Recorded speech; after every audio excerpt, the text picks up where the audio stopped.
Coming to you from the city of the weird. Exploring topics from the esoteric and unexplored to dimensions unknown. Shining a light of truth on the darkest corners of our reality. Welcome to the Curious Realm.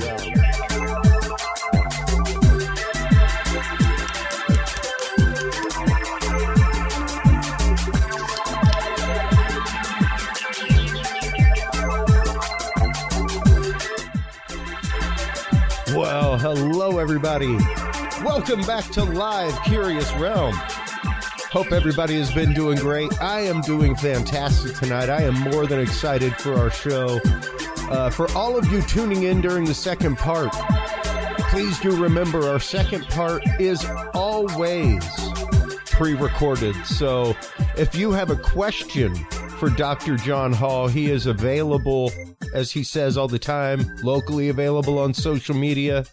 Feel free to find him. He will answer any questions. Feel free to send us any questions on our website if you'd like us to ask him privately.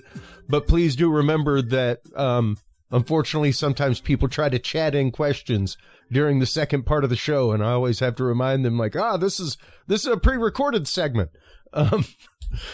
We tried doing the live two guest thing at the beginning, and it got to where we'd be having a great conversation with someone like Michael J.S. Carter, but have to be leaving a guest on hold in the background while we were going long with good conversation.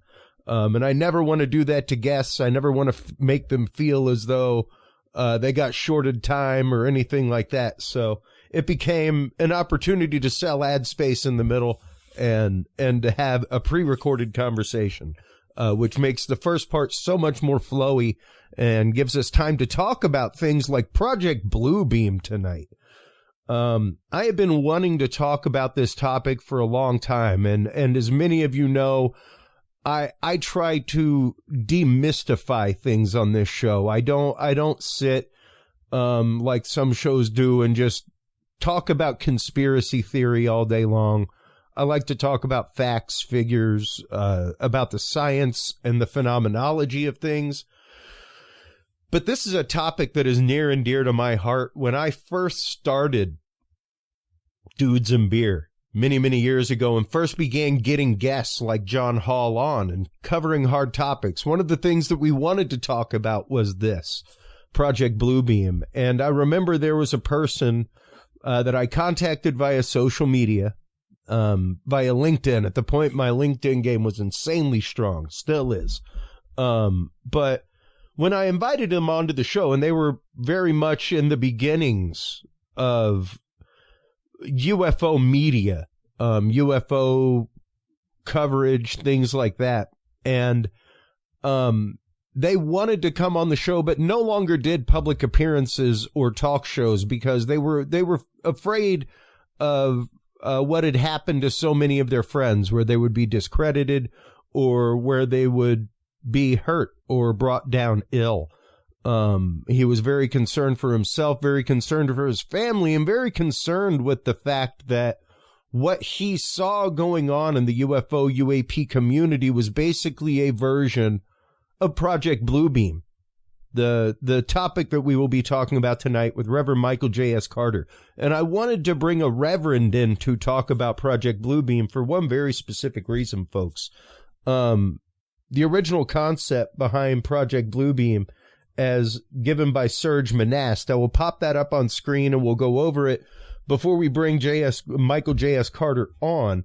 In 1994, Serge Monast published Project Bluebeam NASA, in which he detailed his claim that NASA will help the United Nations in attempting to implement a new age religion with the Antichrist as its head and start a new world order via technology simulated second coming of Christ through these 4 steps. Step 1, breaking down of the archaeological knowledge by faking earthquakes at precise locations around the planet.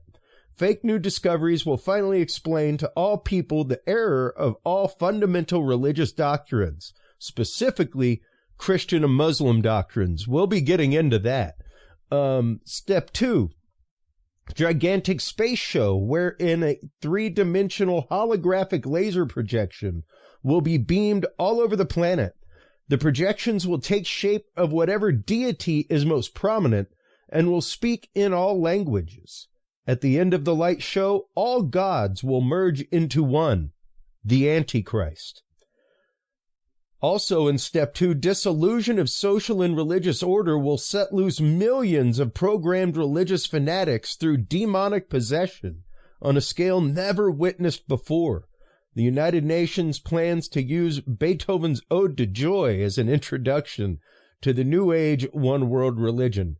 Step 3, which directly relates to our second guest, Dr. John Hall, telepathic electronic two-way communication, which involves making people think their God is speaking to them through telepathy, projected into the head of each person individually using extreme low-frequency radio waves.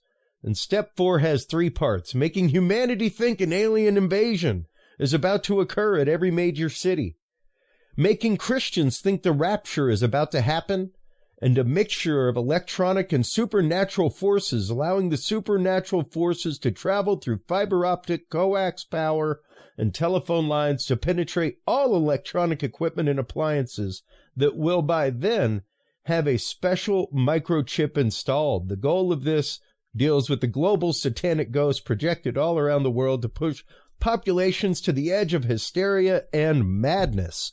And it goes on from there. Welcome to the show, Michael J.S. Carter. Hey, brother.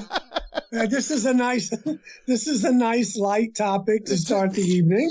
Yeah. You know, there's something for us to hang out, chat about. Yes. Wow. Man, the reason, you and I have chatted about this privately before. Yes. And that is one reason why I wanted to talk about it.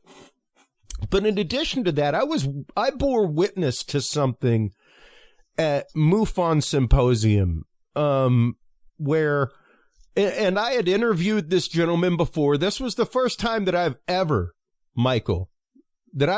removed a message from my show. Ever. I've never done an interview and not aired it. Wow. Never done an interview for air and not aired it until this situation. And an experiencer and MUFON member who was there at the show presenting, there on a couple panels, there as an author who was there with her book, was confronted by a reverend who was there, pretty prominent in the UFO communities, things like that. I will not mention his name, but he went up to her. Her book is about her near-death experience and about her trip to what she calls the void, how that brought her closer to her God, how it brought her to a deeper point of religion and brought her to a point of acceptance to where she was able to accept that she had a UFO experience when she had one. Changed her life, all kinds of amazing things. Now, this guy proceeded to come up to her with a list of questions. I mean, scrolling through his phone, list of questions, my friend. Wow. Very, very, very Inquisition-like. Going, and especially about her experience. And her experience in the void. And did she think that her experience in the void was by chance demonic? Yeah. Because she didn't see the light. And when she said, no, I don't think it was, it brought me very much closer to my God, very much closer to my faith. Made me realize a lot of things. And he proceeded into the very, very deep cut of literal translation of, well, I'm not questioning your spiritual experience. That wouldn't be for me to do with you. That would be for me to do with the head of your household. Whoa. And it was like, yo, man. Wow. Yeah, that's kind of old school, isn't it? And that was like, that was true literalism at its deepest. Oh, yeah. And when I heard him start throwing around the words demonic and dark, and I hear that more and more from many who are very, very deep religious. I will not give it a left or a right because I hear it from both sides. Sure. And I hear that from a lot, though, where they believe that these things that are coming to us from the sky and everything else are dark in nature, and that they believe that they are demonic in source. Yeah. Listen, it's the tale of two cities in a way. You have folks like Brother Stephen Greer, who, not unless his position has changed, that all of them, and if I'm overstating, then I'm sure he'll correct me, but that all of these beings are benevolent. And I don't know if that's true. My own studies and my experiences would not imply that. And then you have the other extreme, and the truth is always somewhere in the middle, where they're all demonic. That all the reptilians are bad, all the grays are bad, all the these, and so it's kind of typical. But usually the truth is somewhere in the middle. And so here we have again this polarity. I don't know what to say about it except that it provides a lot of consternation. There are some people who have God's number on speed dial. Yeah. And they kind of know whatever God is saying. They seem to be the chosen ones. And anyone who has an experience that doesn't fit their paradigm automatically, it's you're suspect. Yeah. And I think that is medieval. I think it is very dangerous nowadays.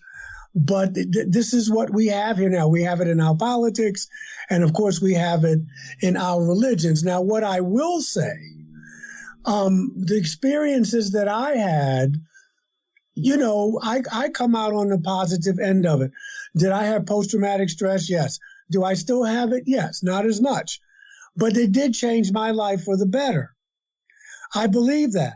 And along the way, there were beings I bumped into. I don't know whether they were extraterrestrial or whether they were interdimensional. And some of them, I'll use the word mischievous, was maybe the energy that they had.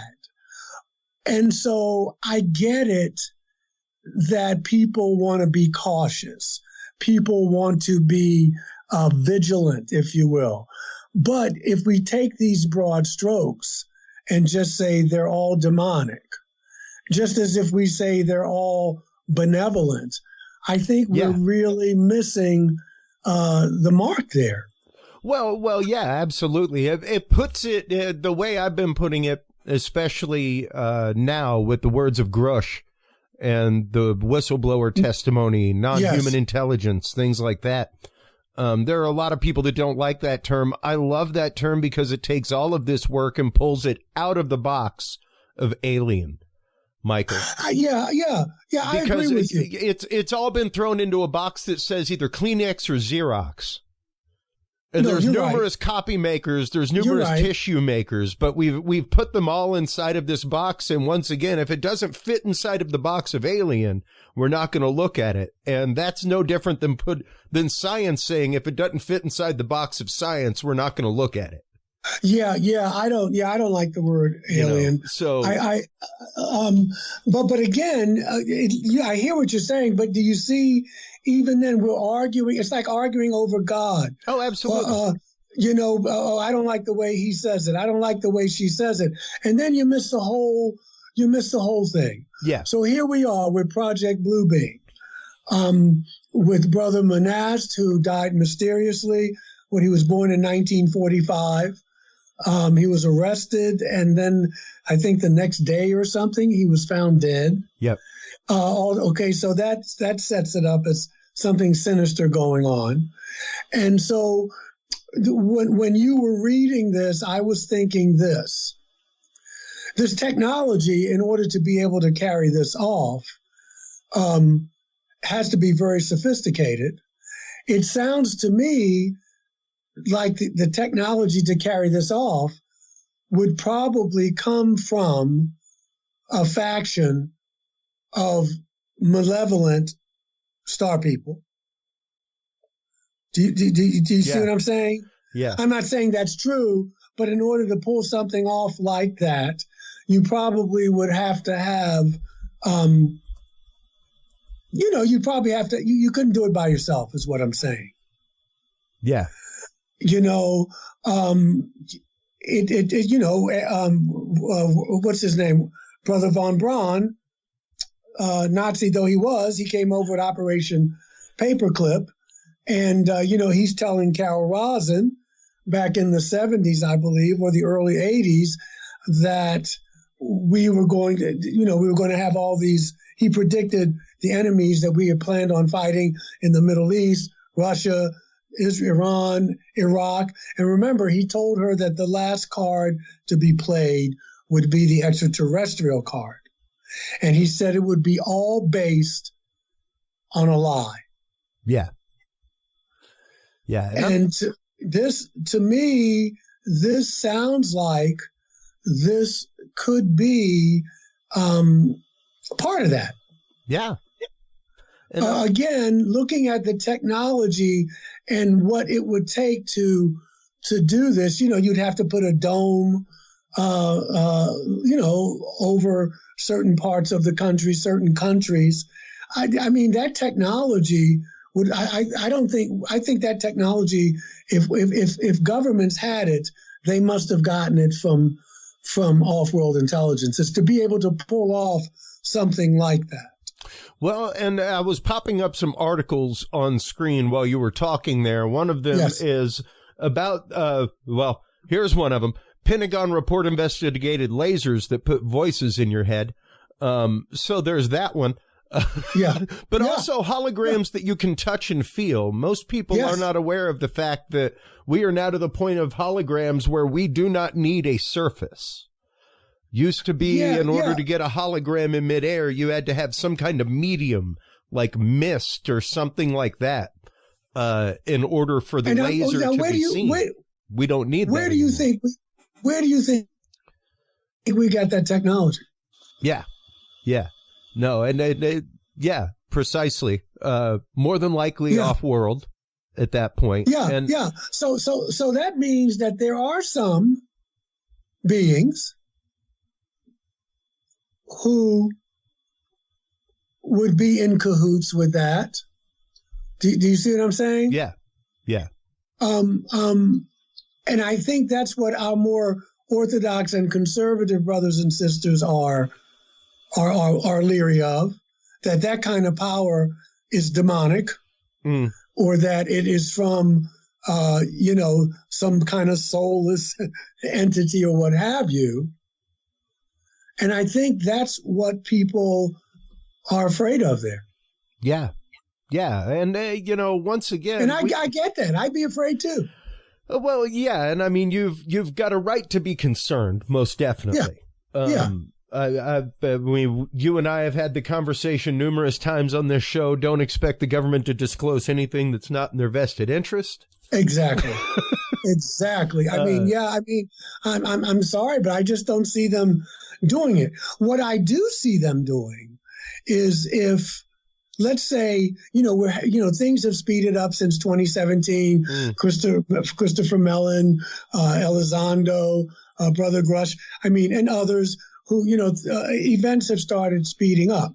But it's still a slow drip. But my point is this, that let's say there was an event that could not be explained away.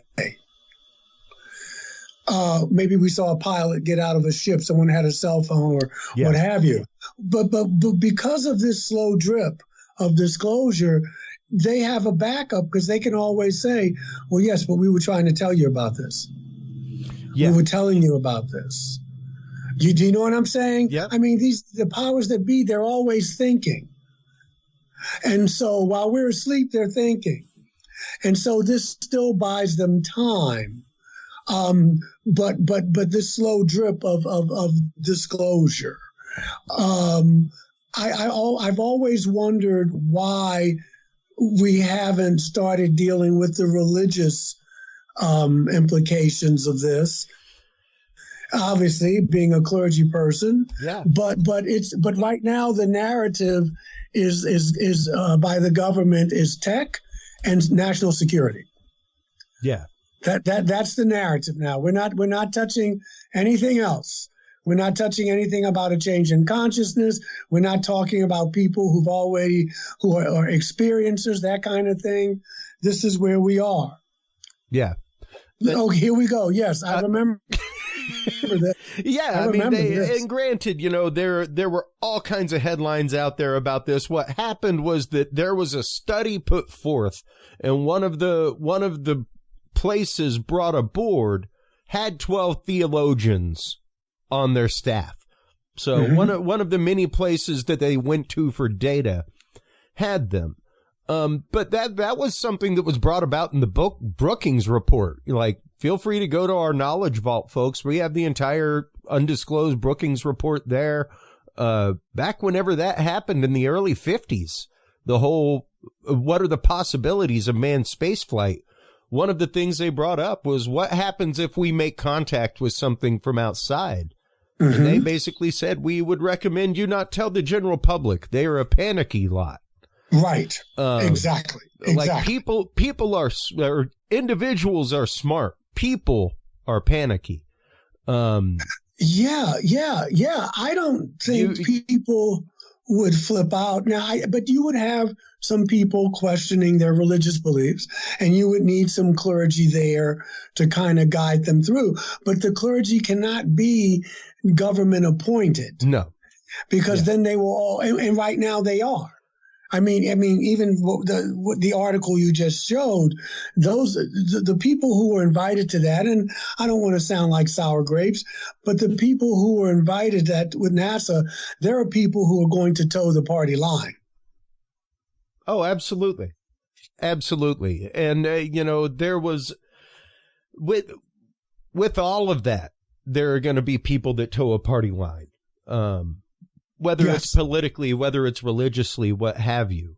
And the Catholic Church came out a good decade ago and said that anything alien related, UFOs, alien life, what have you, does not in any way, shape, or form conflict with Catholic doctrine, doesn't conflict with the salvation of Christ. So that was a big one. That was a big one when it happened. It was a big one. It was a big one, especially when you consider just a few centuries ago, they were burning people to death for even mentioning that. What a turnaround. Well, precisely. And, now the idea of catalyzing a group of people, which is exactly what they're talking about. Now, granted, the UFOs get brought up. Eventually, things like that. A lot of Project Bluebeam has to do with the religious part of things, and basically taking advantage of the fact that those who are of the true believer sect, and that goes across the board religiously, folks. That goes across the board politically. That goes across the board scientifically. If you are of the true believer sect, it's hard to convince a true believer otherwise. You're never going to convince, nobody will ever convince me. Prime example, your book Initiation. Nobody will ever convince you that those things did not happen to you. Right. They happened to you uniquely. Yes. Nobody will ever convince me that my religious experience did not happen to me. Yes, I don't care. I don't care what chair you tie me to. Yes. I don't care what you do to me. You ain't going to convince me otherwise. Exactly. And my experience made me the true believer. Well, and see, that's the thing. It's, and this is this is what Paul was talking about with Peter and John. They were saying, we walked with him. We talked with him. We were in Jerusalem with him. And Paul said, yeah, but I had the experience of him on Damascus Road. Do you see what I'm saying? Yeah. Paul's saying, I had the experience too. Yeah. And you can't make me change that. Yeah, you can't. I'm just using it. Yeah. Well, yeah, you can't take that experience away. You're not gonna rescale my eyes. Yeah. You can't, and so, but this is what I think is at the crux of all religion. It's what you've experienced, or let's say religious experience. Sure. It's about what you've experienced. It's not about something you read. It's not about something that someone told you. It's not about, the knee must bow a certain way. Yeah. That's why mystics have always been at odds with their religions, whether you're Sufi, whether you're a Christian mystic, whatever, because they're saying, I don't need an intermediary. Yeah. I don't need you to interpret anything for me. I don't need you to stand between me and creation. I can have this experience on my own. Yeah, I don't need to pay for a dove at the temple for a burnt offering. Yes. And so when I'm looking at this brother talking about, I wish he was alive, and so many questions I'd like to ask him, but it does have a fundamentalist bent to it, using words like Antichrist. Oh, New absolutely. Age. Oh, absolutely. No. And that's just it. Like this is being rediscovered. Yeah. Yeah. And do you see what I'm saying? Yeah, that's where I'm going with this. I mean, to me, what is wrong with saying that there may be different paths, but we all come from the same source. You may call it God, Allah, the Force. Yeah. And so this has a very conservative Christian overlay to it, that if you are not towing the party line, I'm using that line again, then somehow you are part of a new age. You are part of demonic possession. Yeah. So you can see where this is. You can, when you watch a commercial and you see the people in the commercial and you go, well, there's my target audience right there. Well, that Project Bluebeam definitely has a specific target audience. Absolutely. And that is the one thing, Michael, that has disturbed me about the way and I am a huge proponent of the disclosure that is happening. I am a huge proponent of the hearings that are happening. I'm a huge proponent of the conversation that has been started because of the bravery of folks like Lou Elizondo. Yes. Yes. However, I still question a lot of it. I still question a lot of it because it's coming from a government that, yes, I don't know, maybe it's because every time the CIA has ever gone into that same exact chamber, they've lied bold-faced to us. No, I'm with you. I'm with you. I'm with you. I'm not even 50, and that's where I'm at with the disillusionment. Well, I'm with you, man. I mean, because history bears it out. Yeah. But I would say what you're doing is what I'm doing. I'm aware of my skepticism, but I'm also willing to be open enough to say, okay, let's see where this is going to go. Yeah. That's where I'm at with this. So that's where I am now. But I mean, this is happening really quickly. And so, and I don't know, I've heard things about their timelines, that some of these intelligences have warned the Earth's governments that if you got 5 years, and if you don't tell them, then we're going to tell them. And then I've heard just the opposite, where there's some factions, even extraterrestrial factions, that say, no, they're not ready yet, meaning us, that they need to know a little bit more about what space is about, what this universe is about. So only time will tell. But in the meantime, there's always going to be people organizations, governments, if you will, that are going to try to pull the wool over people's eyes, because there are a lot of people who do not want, because hey man, when disclosure happens, what's going to happen to the stock market? What's going to happen to diseases like cancer?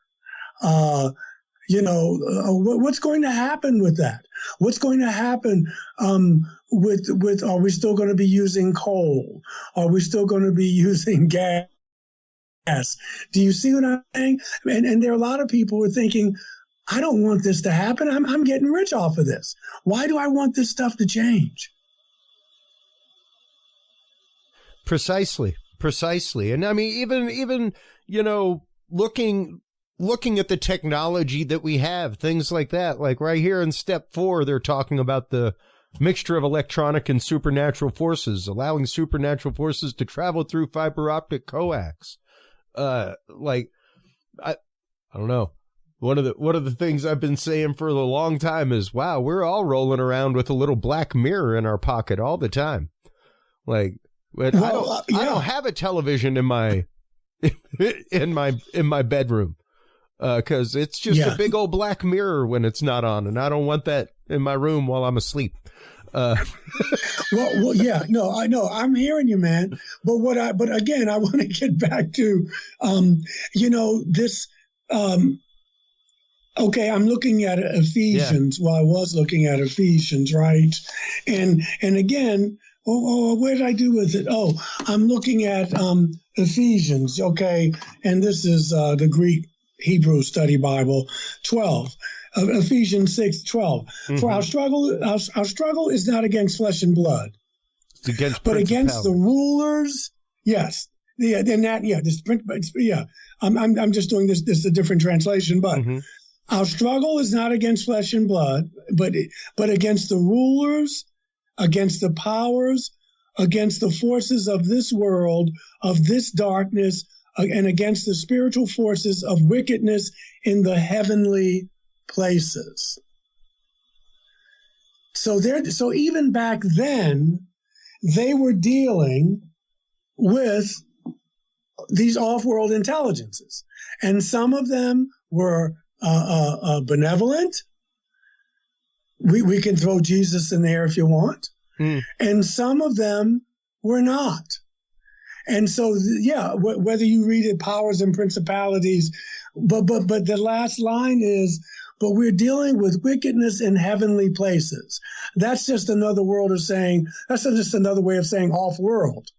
Sure. So, so they're saying the same thing, that they were having, our ancestors were having to deal with the same way that we have to deal. Here's something for you. If you go to 1 Kings 22, 19 to 23, there's a prophet, Micaiah. He remote views an ET council meeting where there's a false flag operation being discussed by Yahweh and others. It's 1 Kings 22, 19, 23. To sum it up, Yahweh wants a war started, and he's asking in this council, in some places they call it the heavenly hosts, but I call it Elohim. So there's a council, and they want to start a war. And Yahweh is basically saying, but I need a lying spirit to put in the mouths of one of the prophets. Yeah. And a spirit, describe a spirit, steps forth and says, I will do it. Now I'm summing it up, but the viewers can go if they can pull their Bibles out. I've got it right here. Okay. Okay. And you can see. And he said, the Elohim, they're sitting around talking. And okay, wherever you see the word of the Lord, L-O-R-D, just put that to Elohim. Yeah. I saw the Elohim or Yahweh, who was one of the Elohim, sitting on his throne, and all the host of heaven, which is a council, standing by him on his right hand and on his left. And Yahweh says, who shall persuade Ahab that he may go up and fall at Ramoth Gilead? And one said on this manner, and another said on that manner. So they're debating it. And there came forth a spirit. Now, we don't know if it was an energy being, if it was another ET, but there came forth a spirit who stood before Yahweh and said, I will persuade him. Now, we have a word for that. So, okay, and it's Yahweh called coercion. Says, well, it's called, we call it a false flag. Yeah. That's what we call that. So even our ancestors were having to deal with these off-world intelligences. Some of them that were here to help, like when Daniel was in the lion's den and the angel comes, and some of them, they come to Mary, they come to Elizabeth, and some of them, like Yahweh, and like these characters sitting around talking, some of them are up to no good. Yeah. It's right there. You see, I'm glad you pulled it up. I didn't make it up. Now, Micaiah, not to be confused with the prophet Micah, he is remote viewing this. He's seeing this. Yeah. So he says, and Yahweh says unto him, well, Elohim says, wherewith? And he said, I will go and I will be a lying spirit in the mouth of all his prophets. And he says, thou shalt persuade him and prevail also. Go forth and do so. In other words, go and be a lying spirit, and so we can make this false flag operation happen. Yeah.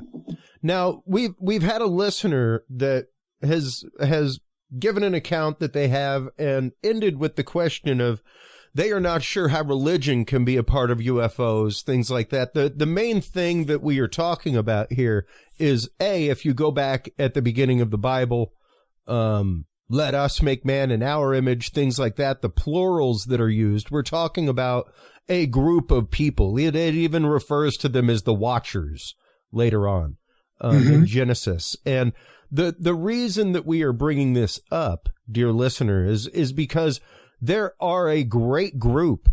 I mean, believe it or not, big group now of fundamentalist Christians who fully believe that UFOs, the presence of UFOs, everything that is happening, proves and confirms the Bible literally. That is what we're talking about. And the reason we're talking about that is because those are the people that, at least I believe, I think the good Reverend might believe as well, that are prone for and rife for this type of manipulation, that are there. Once again, the true believer, it can be hard to be a true believer and still be critical, still be a critical thinker. Yes. It is definitely more difficult because any type of thinking outside the box is suspect. Yeah. It's the reason that, you couldn't ask certain questions when you were growing up, and if about the Bible or about religion, because if you did, you were a troublemaker. But you were just asking. And I remember when the anger I had at religion was because the answers were given me before I could even ask the questions. Yeah. So yeah. It's a paradigm. Yeah. It's a paradigm of thought that is laid out before you. Yes. If you question it, you are suspect. So you cannot think, you cannot ask questions. You're just set up to. So you're either for us or against us. Yeah. There's no middle ground. And for the reader and for the listener, I would suggest go back and reread some of the Sumerian creation stories, because that's where Genesis came from, and they clearly read some of Zechariah Sitchin's work. There are two creation stories woven together at the beginning of Genesis. Yeah. And so they are clearly talking about. I'm talking about when you go back to the Epic of Gilgamesh, and which is what Genesis is where the Hebrews got their creation stories from. They are clearly talking about beings coming from the heavens. They're using the language of their day. Oh, they use no uncertain terms. They were trying to describe what they were saying, but we have a word for it, and those are called extraterrestrials. Yeah, yeah, and once again, it's the subsect of Christianity that is not only targeted in Project Bluebeam and the idea and the concept that they will be catalyzed into action as their revelation occurs. Capital R revelation, like apocalyptic revelation, occurs before them. The second coming, the imagined second coming through holographic means, which once again, like I posted up a while ago, MIT is now able to talk to dreamers, now able to talk to people in dreams. There are companies that are actively looking at putting ad space into dreams. Just being able to pump a Mountain Dew ad into your dream, Yeah. So they can make some money because you're going to get up and want to buy Mountain Dew. Yeah. It's it's wild. It's wild to think about, but at the same time, that is the science that actively exists. It's no longer the realm of science fiction. It is the realm of science fact. Like here it is from the MIT Media Lab, like dream shaping tech from MIT channels suggestions into your dreams. I was telling you about the article that I posted the other day, where they have reconstructed a Pink Floyd song from people's memories. Yeah. This, like you said, science fiction has now become science fact. And I think, again, the middle ground, and I'm not trying to give folks an out, no. But I think that a lot of our more fundamentalistically inclined brothers and sisters, they know that when human beings get together, there's always going to be some type of skullduggery. And so, I think part of that fear is they know that we don't have the spiritual maturity to handle the technology that we have. Well, I think it's more that we don't have the spiritual cohesiveness as a humanity, Reverend. We're once again, one of the things I bring up regularly, never forget, we killed almost twice as many people in our Civil War than we did in World War I and World War II combined. We are fully ready to kill each other, our family, our friends, because of what we believe. Yeah. Period. Period. And that's what I mean. I mean, call it what we will, but it's the maturity that we're not evolved enough. Yeah. To instead of this technology that we're looking at, wherever we got it from, we could feed probably everybody on this planet. We could probably do like they did in Genesis when they terraformed.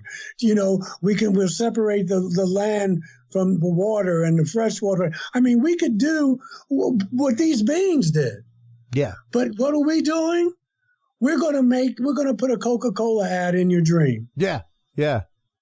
We're going to make a hologram so we can deceive you and lead you off a cliff somewhere. Those are not the actions of an evolved species.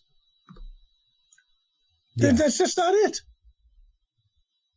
It's just not it. Well, and so we have to be conservative, straight, not straight, blue state, red state. We have to have a healthy dose of skepticism about our leaders today. We may not agree on how to do that, but we do agree that it is definitely needed. Absolutely. And you've got to have the perspective as well. The perspective is what is so entirely important. And I think that, unfortunately, and this in no way, I am not trying to subtract from anybody's faith, none whatsoever.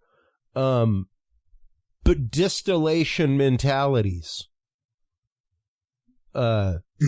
Only thing you get from distillation is something volatile, you know? Yeah. And when you get to the distillation mentality of it's not this, it's evil.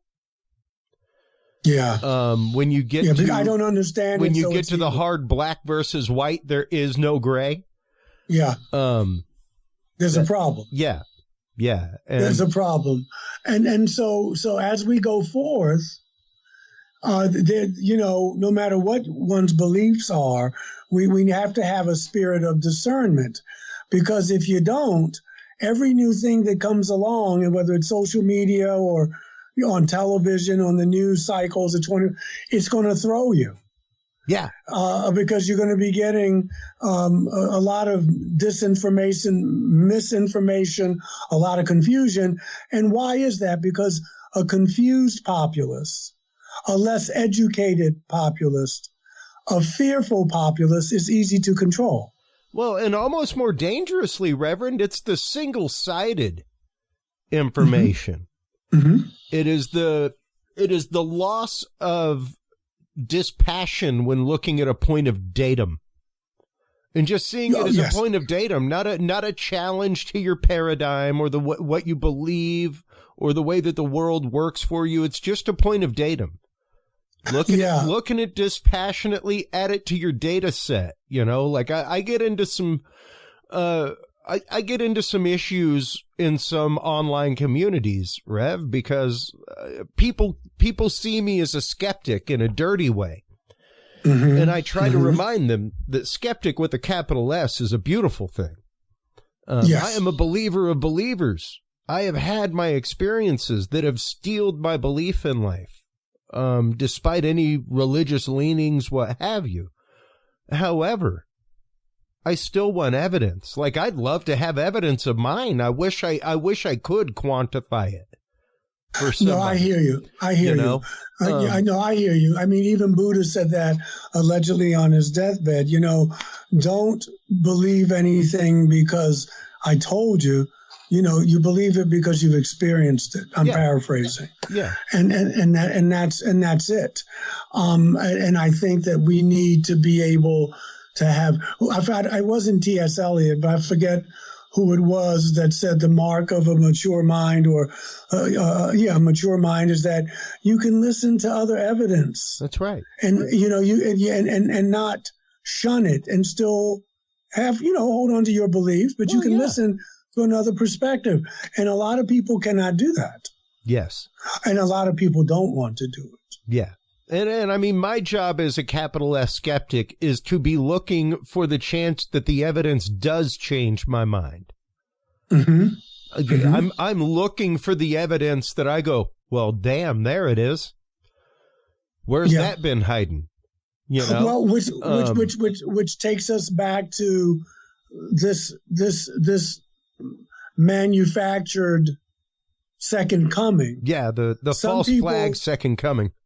Some people may jump right in and believe it. And some people may say to you or I, if we say, well, I don't know, let me wait and see, then automatically we are demonic. Automatically we are outside of the box. If we're not for, we're against. Yes, because we're saying, let's not jump to conclusions yet.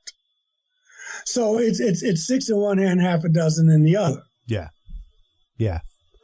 And, you know, we talk about it all the time on the show, Michael, the fact of that hardline division,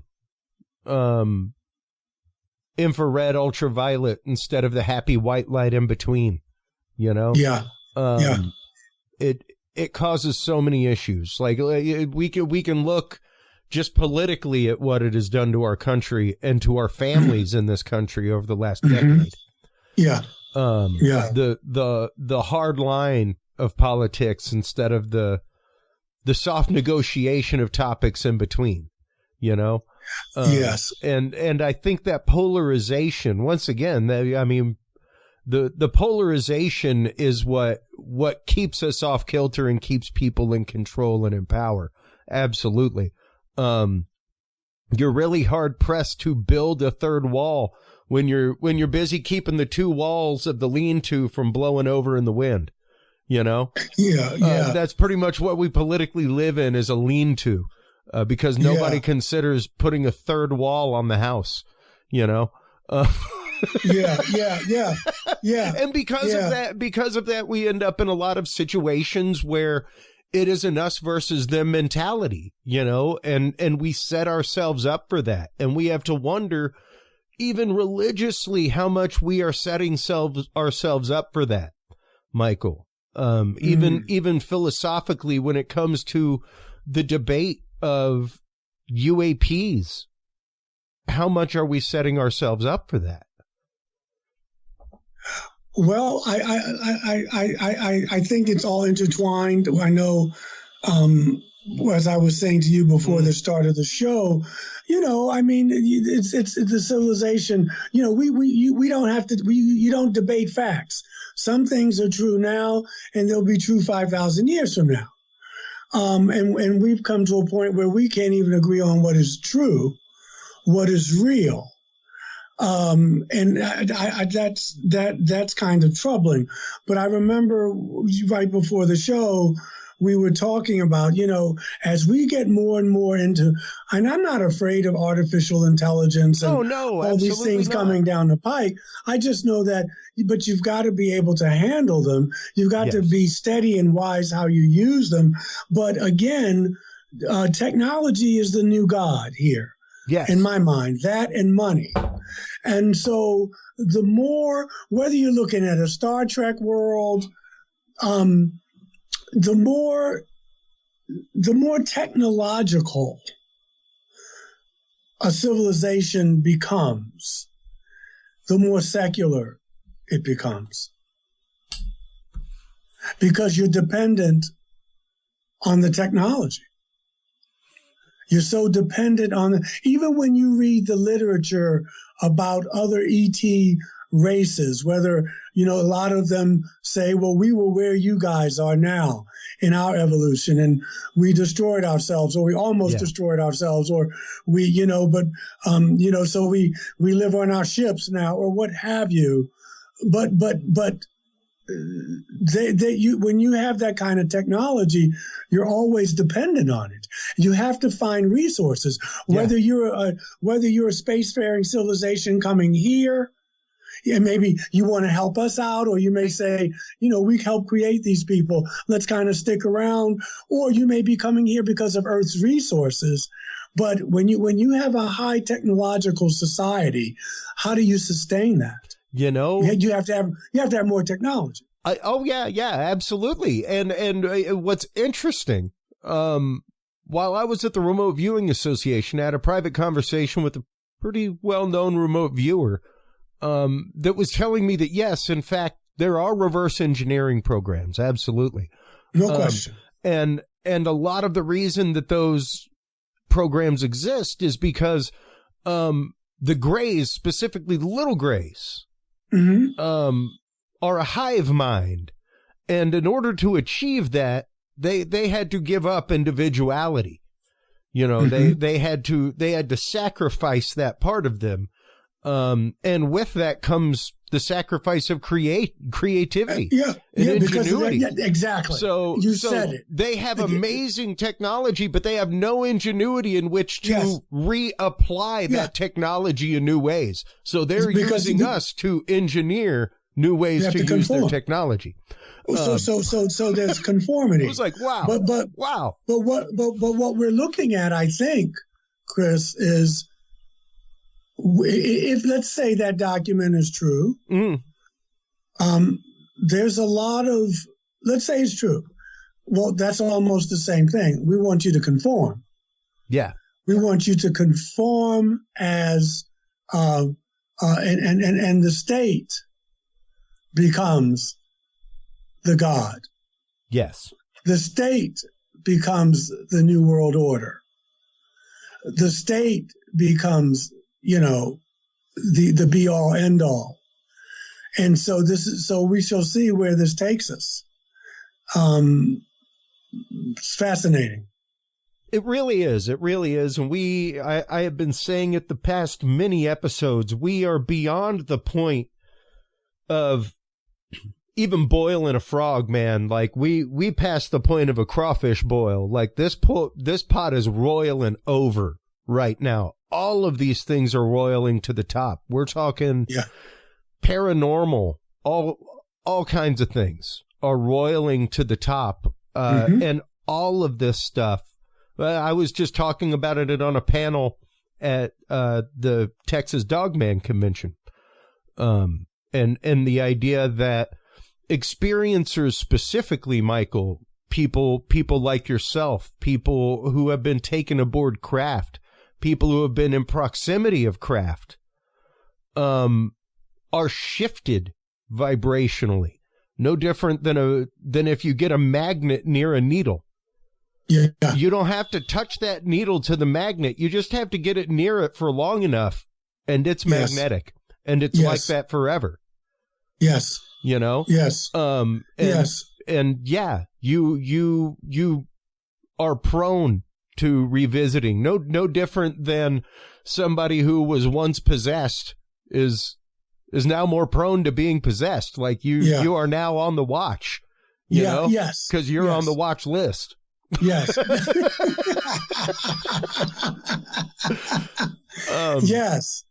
And exactly. It's interesting to once again see that tie of demonic and alien being brought together. Because basically what they're saying is you are other. Yes. You are other. Yeah. That's why I don't like the word. Same. And because, if we go with, what's his name? Brother Charles, right, who wrote, Charles Wright, the brother, the Air Force guy who wrote those books about the tall whites. What's his name? Charles.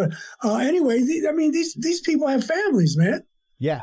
These people have families. These are sentient beings. But this is where the exopolitics comes in.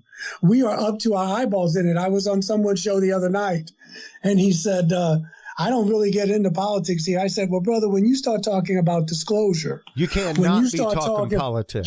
That's exopolitics. Yep. Okay. And we can trace it back to Eisenhower when he signed those treaties. This is exopolitics. Yeah. Who's going to represent us? How are we going to navigate, negotiate with beings who are off planet? That is the heart of politics. So this is exopolitics we're talking about. Oh, absolutely. And here we go. I'll bring it up right here. It's the Wikipedia page about the United States Office for Outer Space Affairs. Just in case you didn't realize, folks, yes, there is a UN General Assembly advocate and contact. So come the time that anything happens, yes, absolutely. The UN has a representative in place. Yeah. Whenever it first started, like back in 2011, 2012, it was a nice lady from South Korea. I'm not sure who the representative is now, but this is already a consideration. And no one has talked to planet Earth, the rest of us, to say who's going to represent us. Yeah. You probably need more than one person. Yeah, you want to talk about selected, not elected. Jeez. Yeah. Who gives the right? And maybe that's also one reason why so many people are being visited, because even maybe some of these star people are saying, well, no, we can't go to the governments too much. Let's go to the people. Yeah. Let's see how that's going to work out for us. But we'll see. We'll see, brother. Well, and, once again, the whole reason that I wanted to have this episode was to discuss mentalities, Michael, and specifically with somebody in a religious context and with somebody who is in the world of spiritual movement, because I find it spiritually concerning for the true believer to think that your movement may be usurped, people. This right now, it ain't even a red flag. This is a fireworks display. man. Yes. Yes. Beware, be alert. Yeah. And That's right. Be aware, be alert, but be not afraid. Amen to that. Be not afraid. Amen to that. You know, and we all have to worry about the fact that our mentalities can be so easily hijacked. Our paradigms can be so easily hijacked and used against us. So we all have that due diligence to not only look out for ourselves, but to look out for each other. You know. Yes, and to have the open conversations. Don't close somebody off just because they're what you consider to be right-wing religious. Don't cut somebody off just because you believe them to be far left-wing political. That's not how the conversations happen. That's not how we advance as a humanity. So we have to be ready to do those things at this moment. So thank you so much for taking the time tonight, Reverend. Oh, it's always a pleasure. You know that, brother. You know that. And I will talk to you soon. I got a book coming out, book of sermons. It won't be out till Christmas. I'll send you a copy. Well, let everybody know. Let everybody know where they can get their copies of Initiation. Yeah. I'm sorry. Listen, for those of you first of all, thanks for tuning in, and you can go to Amazon or Barnes and Nobles. You can write me at michaeljscarter@gmail.com. My website is right up here, ReverendMichaelJSCarter.com. I have a fan page on Facebook, Reverend Michael J. Carter. And listen, keep the faith, whatever that faith is for you, and don't let them take away your joy. Brother Jordan, we will be in touch. Absolutely. Thank you as always. I love our conversations on and off air, always, my friend. Brother. Take care of yourselves. Blessings to the family. Blessings to you and your family, man. Absolutely. Take care of yourself. I'll be in touch with links, all that kind of good stuff. All right, brother. Awesome. God bless. Take care. Bye-bye. Man, always an amazing conversation with the good Reverend while you are online. Checking all that out. And folks, believe me, like I was saying, the one thing that I will never do is defame somebody's faith or belief. I believe what I believe because of the experiences I have had. I have come to my world of belief in this world because of the spiritual paths I was put on by both my mother. Thank you for tuning in tonight, Mom. As well as the seminary and after the seminary and my exploration of world religion, and reading all of these texts and being willing to question my faith, being willing to question the sources of my faith, things like that. So be willing to question yourselves, be willing to accept beliefs that you may not really kinder to, because that is what helps make the world go round. That is what helps our faiths grow stronger, regardless of what they are. So keep your eyes out, keep your ears out, folks. Stay tuned through these commercial messages. We will be right back with our good friend, Dr. John Hall, carrying this conversation a little bit further into the technologies of control through his book, Guinea Pigs, Technologies of Control, and the world of targeted individuals and the technologies that can actively put voices in your head, as discussed in Project Bluebeam. All of that coming up right after these commercial breaks with our good friend, Dr. John Hall, right after this. Well, hello, everybody, and welcome back from that commercial break. Thank you so much to all of our sponsors, especially WebWorks Wireless. Their stuff has been pumping hard this last month here in the studio with over 30 hours of content going out. And man, to know that that is going out over a wireless network with that kind of quality is absolutely amazing. Stop on by, check them out, folks. WebWorksWireless.com is the website. They are your home for credit check free. Absolutely amazing internet quality for your camp, your mobile home, mobile productions like mine. Our guest in this segment is our good friend, the indomitable Dr. John Hall, author of Guinea Pigs, Technologies of Control. We are talking with him, of course, as always, about the horrifying topic of targeted individuals. Welcome back to the program, Dr. John Hall. How are you, bud? Good, Chris. Good to be on with you. Absolutely, man. It's I wanted to have you on tonight because our guest in the first segment, Reverend Michael J.S. Carter, one of the things that I have been bringing up numerous times over the last many years, even in our Dudes and Beer incarnation, was the concept of Project Bluebeam and the idea of basically controlling masses en masse through illusory means, be it holograms, what have you, to help push a paradigm and to help push a population past a certain point. And I truly believe that is one of the reasons behind targeting and targeted individuals, is using this technology to bring a certain population to that point of either breaking or ridicule. Yeah, I mean, I would agree with you. When I wrote Technologies of Control, it's really not just about the voices in the head or the targeting with weapons to basically control someone by operant conditioning, which is basically hurting them until they do what you do. But control comes with a lot of factors, and we're now, I was talking with some friends the other day, we're now in a society where, we're kind of spoon-fed the news that we're allowed to have.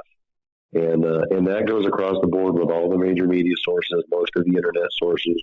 I mean, you can find some truth out there when you're listening to podcasts like yours and some other ones, and then you have to kind of filter that out to make sure it's not sensationalized. But the general public that's watching, CBS, ABC, Fox News, MSNBC, they're basically kind of being force-fed a narrative on one side or another there. And then you have that, if you remember Obama, had the nudge squad, where they were, basically weaponizing the internet to basically do psychological operations on the masses with that. So there's a bunch of different ways to control people, and through misinformation or disinformation is one of the best ways. I mean, it's amazing that the technology I wrote about, going on 20 years ago now with my first book. And when that book came out, people said, this is insane. This doesn't exist. There's no way this exists. They can't listen to your thoughts in real time. They can't, bombard your brain with neurologic weapons. Well, then all of a sudden, another 10 years later, and, a little more came out about it. And, okay, well, it's feasible, but, it's probably not being done to us. It's a weapon of war for use abroad. Then all of a sudden you have the diplomats from Cuba and China and everywhere that, we are being attacked like this, and it does seem to be microwave-based weapons. Well, then you have the CIA go in front of Congress and say, no, we don't know what it is, but we think it's just anxiety. Yeah. So, yeah. I mean, we just think it's people's loss of sleep from crickets. Yeah.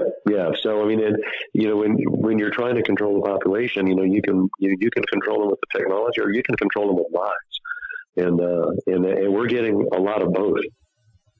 Well, and one of the things that I brought up on screen just a second ago was the Smith-Mundt Act, and not many people are aware of that. That is actively the act that was put before Congress many, many years ago, up around World War II area, that prevents the dissemination of propaganda to the American people.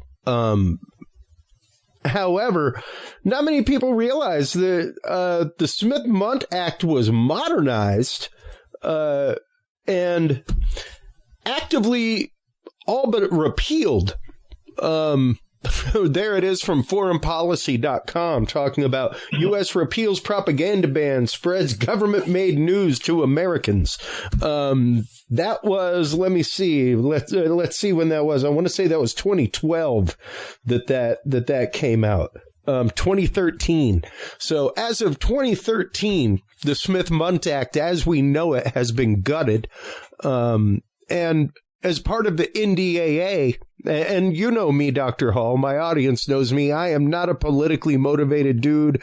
I'm not one to be like, oh, it's all that guy's fault. However, when you're talking about not fully repealing, but gutting an act that prevents propaganda coming to the U.S. people through their media, and then you go off and found an Office of Anti-Propaganda propaganda.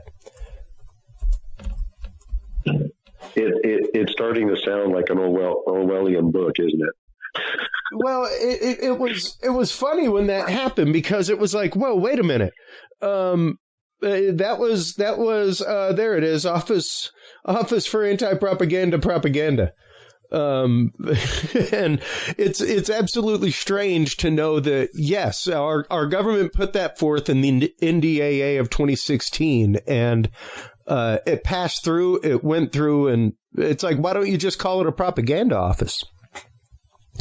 Well, and propaganda pretty much is all we're getting from our major media sources now, too. You know, especially with the current State Department, and I'm probably a little more political animal than you are, mainly because, at least the way I see it, the only solution, to the problems that I write about is going to be political solutions. Absolutely, I firmly agree with that, Dr. Hall. Absolutely, I believe that it's going to be. It's the only way that we as a citizen regain protection is through the law. And through the Constitution. Because I know I work with a lot of people who are constantly looking for ways to shield from it, or devices they can use to intercept or break up the signals that are being beamed at them, and ultimately it's going to be political solutions where basically it's just there's laws passed against domestic use and oversight, and unfortunately that means oversight over intelligence agencies. Oh, yeah. And right now, intelligence agencies control everything, including our politicians. So, including what you get to write. Yeah. Yeah.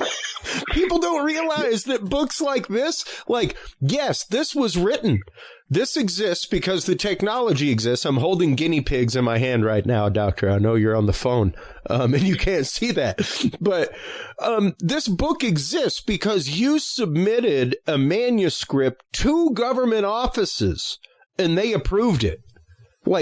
This was approved by the federal government to come out, people.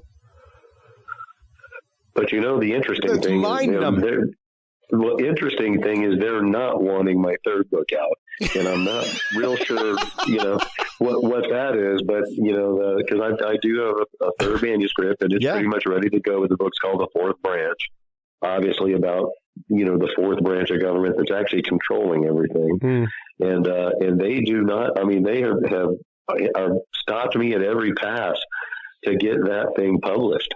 I mean, it's looking like it may end up having to be self-published, which I hate to do because you don't get the exposure to the people who really want to read it. Yeah.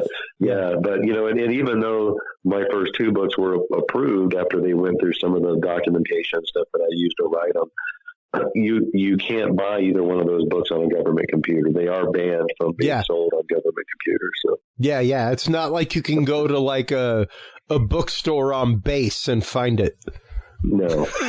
and I actually, there was a colonel at Fort Bragg who was working with the 5th POG, the psychological operations group there. And, he had called me, this was, right after Guinea Pigs came out, and had a soldier that had been charged with rape and had no memory of actually raping anybody.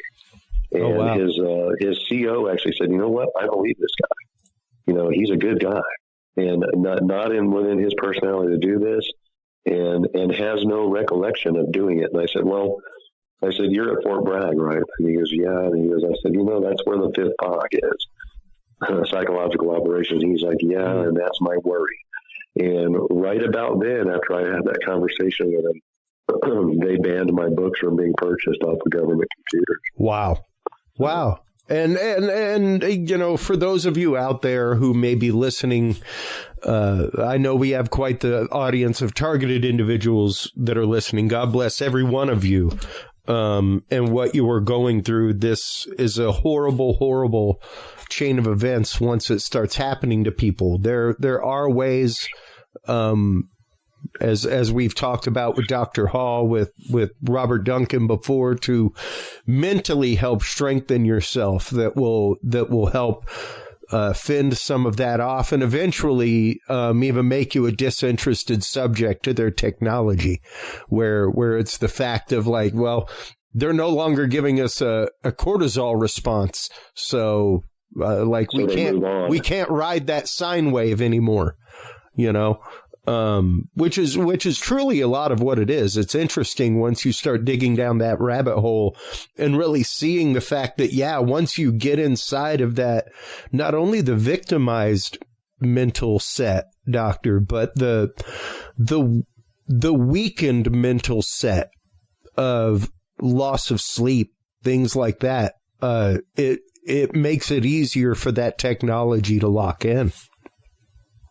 Well, and that's the unfortunate thing with this type of targeting is your best opportunity to help someone who's being targeted is at the very beginning of the targeting, when it really is mostly physical stalking.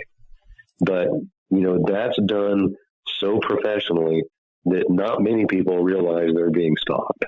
Yeah. And when they finally do let you know you're being stalked, and by all means, they're letting you know. I mean, they could continue to stalk you surreptitiously, and that's, they decide, okay, we're going to start zapping them with energy and making them hear voices, and we're going to let ourselves be known, because that's still part of the operation. Once they let you know, then you're already, the electronic harassment part of it is right around the corner, and then it's a little harder to stop. But if people were a little more cognizant of the physical stalking at the very beginning, that's probably the best time to nip it in the bud. Because we do have laws against stalking, and if you can get some photos and pictures of the same people following you around, going to your work, that would be the time to stop it. Once you're in the throes of true remote electronic harassment, because then it's it doesn't have to be somebody within line of sight.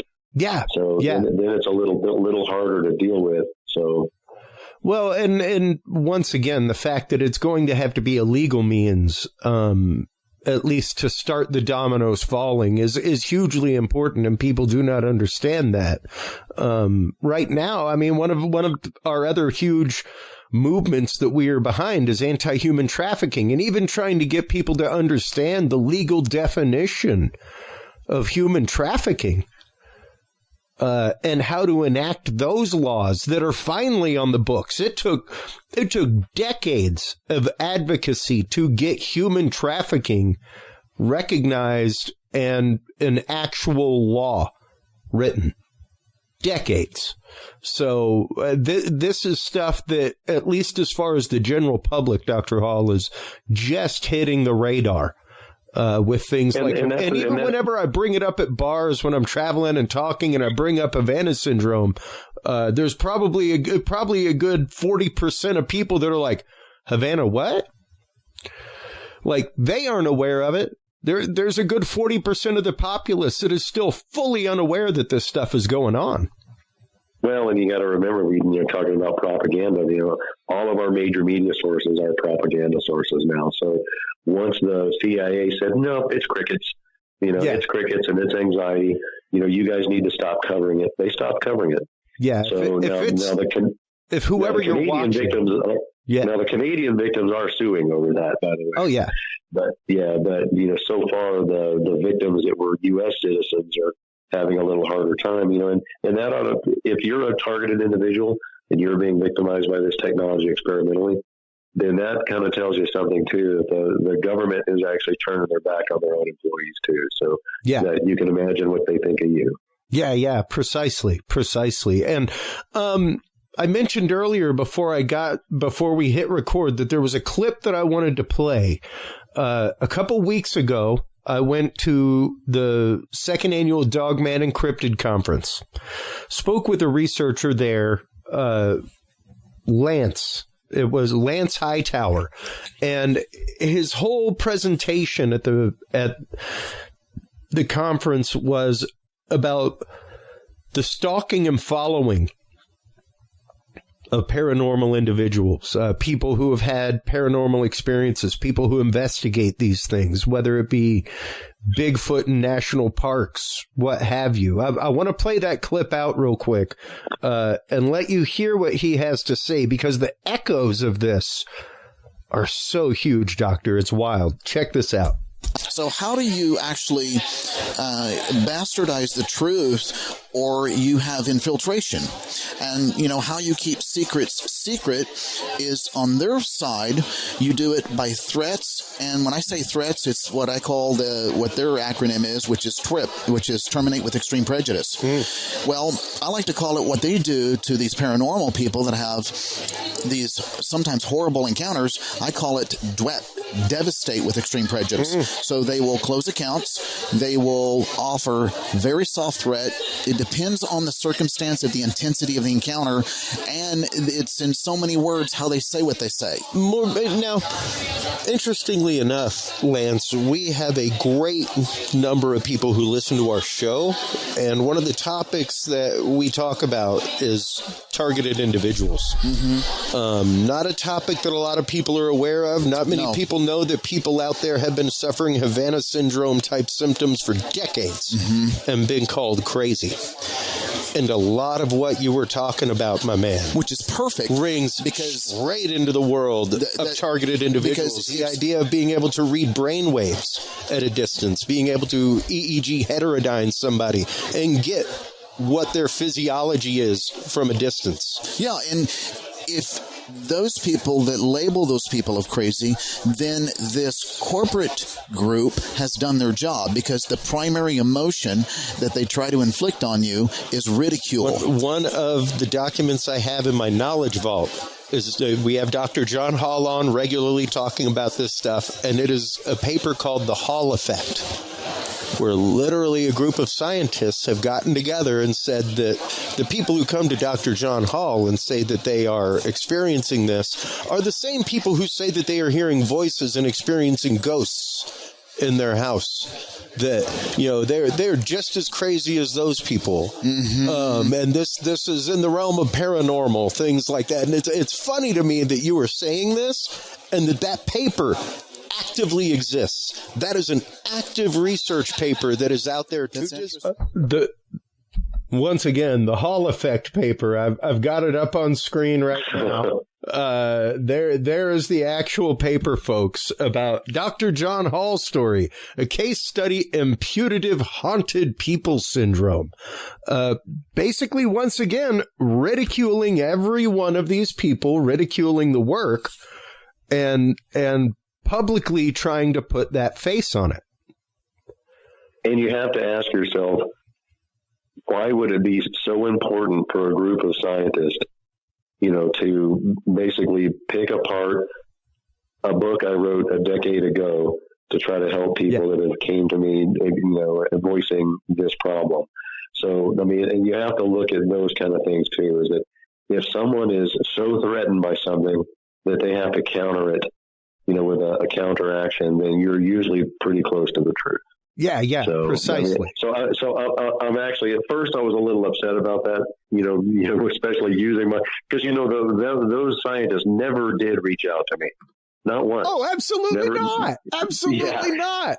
But, you know, because I feel like there probably should have been some remuneration if they were going to use my name on a new, new DSM, 10 disorder or something. Yeah. Well, and especially the fact of like your name is in the title. You'd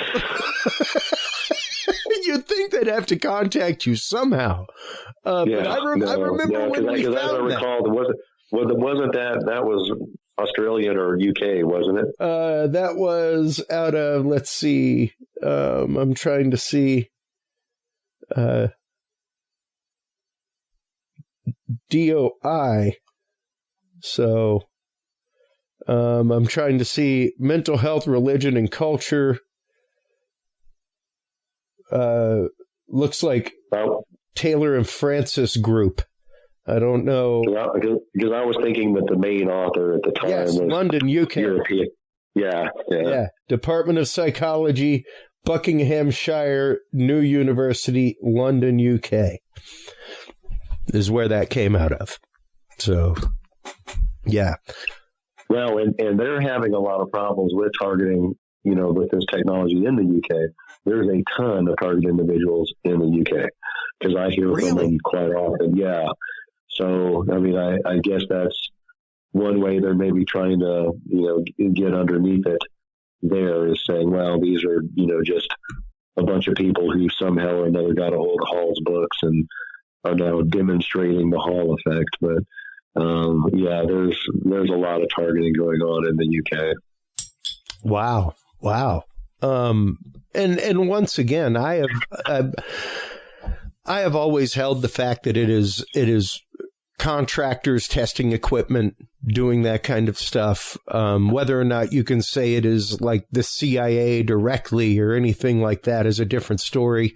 But is it contractors thereof who are making the equipment, testing the equipment, everything else? Sure. That absolutely makes sense to me. And well, ever since they got the CIA got kind of busted with MK Ultra, by they shredded everything but financial records. They've kind of changed the MO. The way most research is done that is black budgeted is kind of done through independent contractors or false companies, the ecological group and stuff like that. Or just actually pumped into blackout funding of research through universities. And that way, when people do kind of find the financial records, it traces back to, a CIA created company or, a university that is where the funds have been lumped in with other legitimate research. But, that what we found early on was that most of this was being done by third-party contractors that were former CIA, former NSA, former FBI, running private investigative services. Yeah. And even when you are considering the fact, because I am hugely happy. I mean, I think most of us in these communities are hugely happy with the congressional hearings going on right now with UFO UAP. What I am more happy with about anything is the revelations of black money, Dr. Hall. Because once and that's what I've been telling people, like my dad, who were like, oh, you're a little green man, come on. Hey, you want to get past little green men? The question is, are you cool? Are you cool with the Pentagon Papers? Are you cool with Iran-Contra? Because this is telling us that we have had something far beyond that into the trillions of dollars since 1939. And that there is an infrastructure specifically built to obfuscate these technologies, to obfuscate these companies that are built out of companies and out of projected funds. So that to me is more than anything what will help even bust all of this wide open when it comes to targeted individuals, targeting technologies. Once we get a lockdown on black monies, I think we'll start seeing a lot of things kind of start getting choked off. Well, and we're at a point where politically there just about is going to have to be some change to come around to a political system that's a little more ethically sound than what we've had. And that is the problem. I mean, look what's happening with Mitch McConnell. He's, having these, it's like seizures or. Good God, it's like somebody's hitting the reset button. Yeah. And then you have Feinstein, that one of her aides is having to whisper in her ear to tell her how to vote. And, we need these people out. We got to go back to a form of government where, maybe there's term limits, maybe there's age restrictions, maybe there's nobody over 55, nobody over 12 years. Well, hey, it can be 55, brother, because I may run here in a couple of years. But, some age in there with some experience and with some wisdom is probably not a problem. And that, yeah. But I don't know if a solid age restriction would be it, or cognitive testing. But I don't know that we necessarily need 80-year-olds running the joint. Yeah, exactly. We got, they don't really have a generation positive viewpoint on things, much less a huge grasp on the technological aspects of what's going on in the world around us. But to jump on my political soapbox for just a second, we need term limits. We need cognitive testing. And right now we have a country that's being ran by a Senate leader who's blacking out, a president that has dementia. Pelosi, an argument could be made that she's suffering from dementia. Feinstein is just barely alive, and we've got, video of her being told how to vote by her staff. I mean, you reach a certain age and a certain level of impairment where it's the people around you that are not elected that are making decisions, and we can't have that. Our government was never meant to function that way. And that's what we have with the State Department right now. Biden's not really making the decisions. It's the cronies that he has around them, and they may not be making decisions that are in the best wishes of the majority of the populace, whether it's Democrat or Republican. And the problem's on both sides.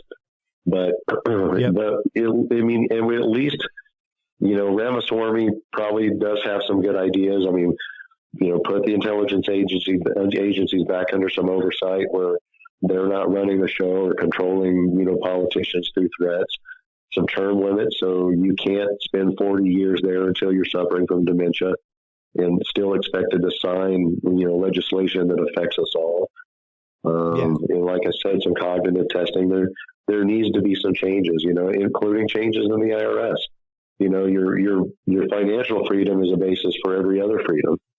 If you're not basically free to work, at the best of your ability and try to make a living without the government taxing most of it, then that's difficult too. And right now, I'm a physician and I can't do my own taxes.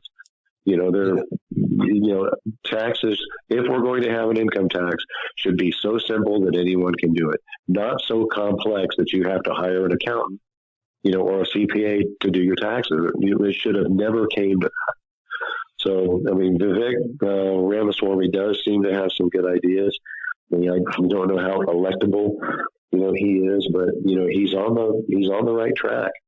And hopefully the people that are kind of in his generation, the late 20s to late 30s, will step forward and kind of start, voting, to where we're heading in a different direction and not a globalist direction, because that's where we're headed now. So. Well, and that was honestly a lot of the talk in our previous conversation before commercial break was the idea of control of the masses through a paradigm, Doctor, the idea of, Project Bluebeam.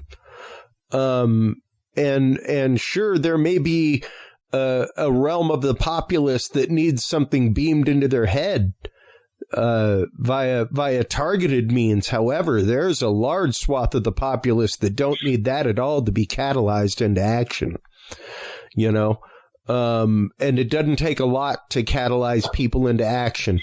It really doesn't. January 6th is a prime example of that. Yeah. It didn't take a whole lot. It really didn't.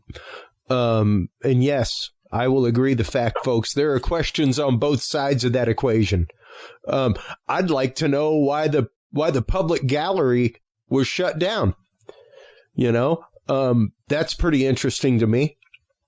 But it's kind of overshadowed by the fact of, well, that other thing happened, and as long as we continue this infrared, ultraviolet, red versus blue, without looking at the purple in between, we're going to continue to have this problem. It really is the fact of, and like you've said before, like we were saying just a few minutes ago, it doesn't sound like it's a political solution that it's going to take to stop targeting, but it is. Yeah. Whether it's a panel to find out funding like we're talking about right now with UFOs, UAPs, and dark money, dark parts of the government, compartmentalized parts of the government, compartmentalized parts of contractors that work for the government on numerous levels, to the fact of the didactic that keeps getting pushed and keeps us against each other, keeps us distracted from being able to get things taken care of, from getting things proposed. Either way, yes, the solution is political. Well, and especially when we're all dealing with a government that we really can't trust. You know, as a physician, I see people every day. Some of them come in wearing masks still. Some of them aren't wearing masks. And I'm sitting here right now doing this interview with you with COVID for the second time. Me and my daughter both, contracted it. And I've had the vaccine, and I've had it before, and I've got it again. So... yeah, and unfortunately, we're sick because we have a government that partially funded a lab that created this thing and unleashed it on the frickin' globe. That killed a bunch of people, caused shutdowns. So we're going to basically trust the government that did that to us to begin with. To tell us to mask up again and keep getting boosters for this. I don't think so. I think, we're done trusting a government that gives us nothing but lies. Well, and, it's interesting. I was having that conversation with somebody just the other day at a conference. And it was and that's exactly what they said, was like, if I could trust the government at all, maybe I would go to them for an answer on this. And yeah, I've said it. Yeah, you could probably go back and search the phrase throughout Dudes and Beer and throughout Curious Realm. I would challenge you to find one time that any of these alphabet agencies have been called before Congress and have not been found to be lying in some way, shape, or form. Specifically, the CIA. Yeah. I don't know of a single time that they've ever been called before Congress and were not just bald-faced lying, which granted is their job. So they're obviously good at it. Good enough to not only lie publicly, but for people to be like, hey, what's going on with that? Well, and if you remember the last congressional hearing on the diplomats and Havana syndrome that the CIA came forward with, this is after researchers at UPenn, researchers in Florida, and researchers in Canada all came to the conclusion that these people were attacked and had white track matter damage, on imaging from microwave-based weaponry. And we're pretty conclusive about those, decisions. And then the CIA came out and said, no, we disagree with that. And, all of this can be attributed. Our own research has attributed it to stress and anxiety, possibly permethrin poison, to spray crickets and, cricket making sound themselves, and that's just basically we now have a government and a propaganda system where once that comes out to the press, they're like, here's your lie. We expect you to take it and believe it. You know we're lying. We know we're lying, but here's the answer that we're going to give you. To come right out and disagree with the exact researchers that they sent these people to be evaluated, I thought was pretty rich. Because they weren't expecting those researchers to come to that conclusion. Well, yeah, and specifically, I just brought up the Penn Medicine News article about the brain matter alterations in the victims. So, and that was something that, because of the realm of technology that they claimed, they were not expecting to find whatsoever. My gut indicator for the fact that it was something along the lines of microwave weaponry or something that would shake your brain inside of your skull. Well, and my gut feeling is that when they sent these diplomats to UPenn, because UPenn gets a lot of government funding, and I think their expectation was that these researchers were going to do basic MRIs, not tensor imaging, which is what you have to do to find white track matter damage. And expected they would do some basic, 1.5T MRIs on their brains and go, no, don't see anything here. and there's no physical damage on the outside. Yeah. And let it go with that. I don't think they were expecting them to delve deep like they did. And some of these, I'm sure some of these victims probably, went to their researchers and said, well, this guy seems to know what it is. Have you read this book? Because I did have, a couple of people reach out to me. So that may have led them a little better in a direction. But, for, two separate research facilities and a bunch of physicians to come to that decision, that it's possibly microwave energy, and for the CIA to just straight out poo-poo it and go, well, no, we don't agree with that. Our own research points towards anxiety. Is just, why would anybody believe that? Yeah. Yeah. It was pretty remarkable to see. And once again, the rapid changes all the time. I remember when I first contacted you about the lead on this story back in 2015. To see the changes that have happened between then and now are remarkable. And I think it holds good hope for the fact that we may get hearings on this. It would be fantastic if we did.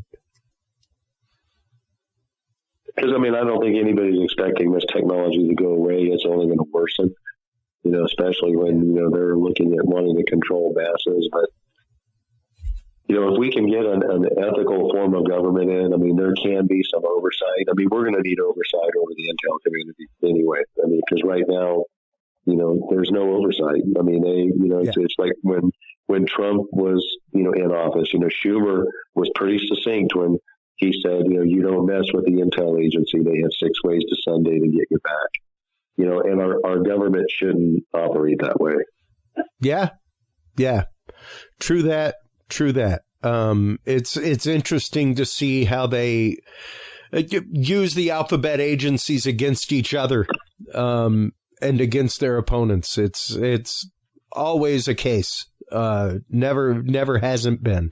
The FBI is basically just the strong arm, of numerous offices. So, hopefully one day we will wrestle that control back from things and be able to bring about some change in this. What can individuals do, Doctor, if they think that they are one of those that are possibly targeted?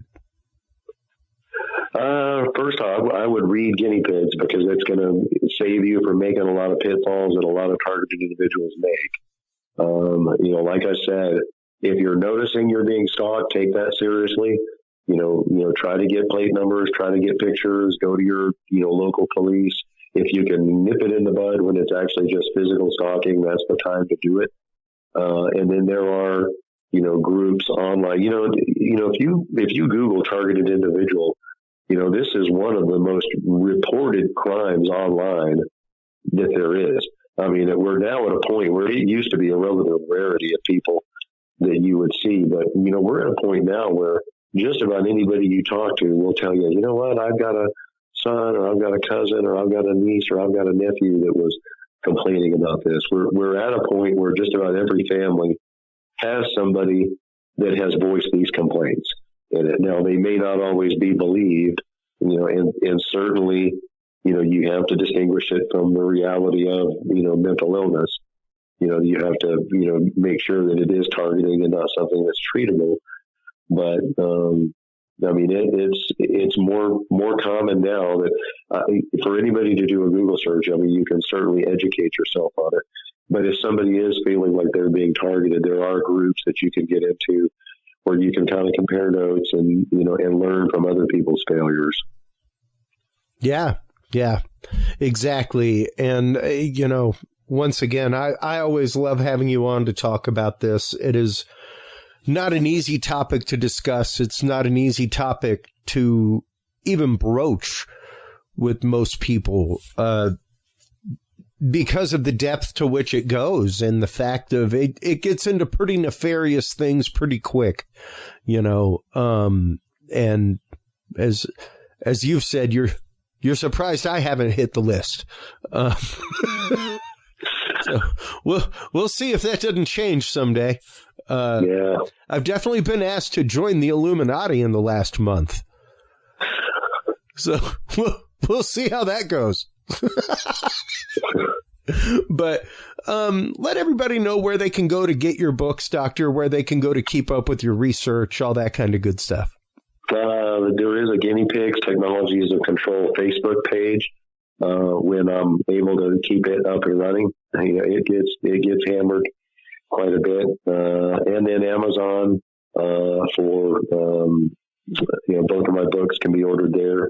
And then look out for the fourth branch. That'll be the next book coming, and we'll probably break that news on your show. So yeah, I cannot wait for that book. My God, it's been at least a year or so that I know of, that I've known of it.